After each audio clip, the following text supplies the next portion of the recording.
On se retrouve souvent face à un dilemme spirituel assez costaud.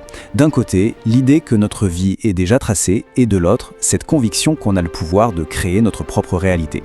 Alors comment est-ce que ces deux concepts peuvent bien coexister? C'est le paradoxe qu'on va tenter de démêler ensemble aujourd'hui. Et voilà la question qui tue, et franchement elle est super légitime. Si tout a été signé dans un contrat avant même notre naissance, comment nos envies du moment, nos nouvelles ambitions peuvent-elles avoir la moindre chance d'aboutir? Ça ressemble à un vrai casse-tête, pas vrai? Allez, on plonge directement dans la première partie, le paradoxe du destin.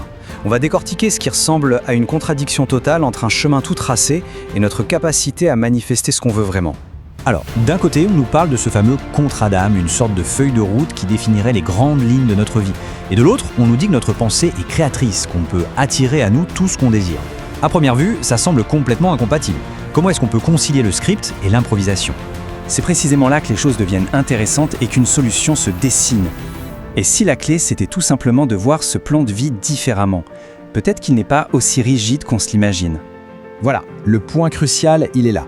Il faut arrêter de voir ce contrat comme un scénario de film où chaque dialogue est écrit à l'avance. C'est bien plus une trame générale, une ébauche, qui pose les grands thèmes, mais qui laisse une liberté immense pour le reste. Alors, concrètement, qu'est-ce qu'il y a dedans? Eh bien, seulement les très grands axes, les quelques événements vraiment majeurs, les rencontres d'âmes qui vont tout changer, et surtout, les leçons de vie fondamentales qu'on est venu intégrer. Le but, ce n'est pas de suivre un programme à la lettre, c'est de permettre à l'âme d'évoluer. Cette phrase, elle est vraiment au cœur du sujet. Elle nous rappelle une loi universelle fondamentale, le libre arbitre. Même s'il y a une trame de fond, le pouvoir de choisir, de bifurquer, de sortir du chemin, il reste total. Le système est conçu par nature pour être flexible. Pour rendre ça encore plus concret, on va utiliser une métaphore que je trouve géniale. Imaginez que la vie, c'est un immense plan de métro. Ça illustre parfaitement comment le destin et le désir peuvent non seulement coexister, mais aussi collaborer. Ce qui est génial avec cette image, c'est qu'elle est hyper claire. Les grandes stations, ce sont les points de passage obligés, nos fameuses leçons à apprendre. Mais entre deux stations, eh bien, c'est à nous de choisir le trajet, les correspondances, la vitesse. Et le plus fou, si nos choix et nos désirs sont suffisamment clairs et puissants, l'univers peut littéralement créer de nouvelles lignes, des destinations qui n'existaient même pas sur le plan de départ. Bon, maintenant qu'on a compris que le plan est flexible, il faut s'intéresser à l'autre acteur de l'histoire, l'univers lui-même. Comment est-ce qu'il fonctionne et comment est-ce qu'il répond à nos demandes? On a souvent cette image un peu fausse de l'univers, comme si c'était une sorte d'administration géante qui vérifie si nos demandes sont bien conformes au règlement. Mais en réalité, ça n'a rien à voir. C'est un système incroyablement intelligent et réactif qui opère selon des principes très clairs. Et voilà les principes qui changent absolument tout. Premièrement, l'univers ne fait jamais d'erreur. Deuxièmement, il ne juge pas. Troisièmement, il ne punit pas. Et le point le plus important, celui qui nous intéresse aujourd'hui, il ne consulte pas le contrat de vie avant de répondre.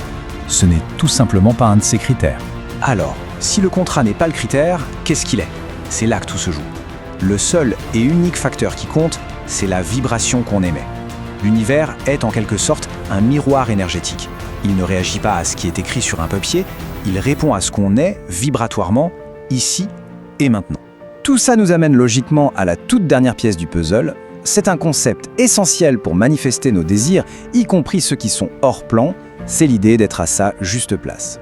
C'est une expression qu'on entend un peu partout, mais qu'est-ce que ça veut dire au fond?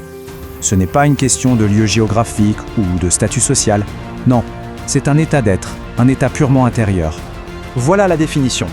Être à sa juste place, c'est tout simplement avoir complètement intégré une leçon. Pas juste la comprendre avec sa tête, mais vraiment l'incarner dans ses cellules, dans ses actions, dans ses émotions. Et c'est cet accomplissement qui, automatiquement, fait monter en flèche notre fréquence vibratoire. Et au moment précis où cet état est atteint, l'univers le capte instantanément. Pour lui, ce n'est pas quelqu'un qui demande quelque chose. C'est une signature énergétique, une vibration qui envoie un signal clair. C'est bon, je suis prêt pour la suite, pour cette nouvelle réalité. Ce schéma, il résume tout. D'un côté, on a une demande qui peut très bien ne pas être dans le cahier des charges initial.